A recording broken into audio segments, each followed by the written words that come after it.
guys, welcome back to Made by Nalé. Today I'll be showing you how I got this look using Northface leggings. I was so gassed, and this is what you'll need, and let's go. So here's the backstory about these leggings. I got bleach on them, so I didn't want to throw them away or try and dye them because it has white on it. So I said, let's DIY.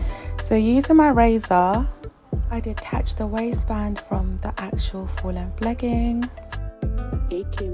Produced. Once the waistband is removed, you should have two separate pieces. Then using my legging legs, I just cut out a section so where the Northface logo was, because that's what I wanted to use. And then I put the Northface logo onto my body so I knew where I wanted to position it.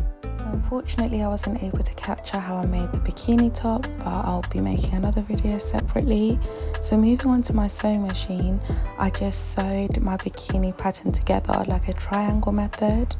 Then I added my triangle to my waistband, and then I created some long straps. This was for TikTok, hence why it's going so quick. So this is what I ended up having, and it was a halter neck top. And this is how I achieved this Northface top. It was a halter neck because it was so much easier.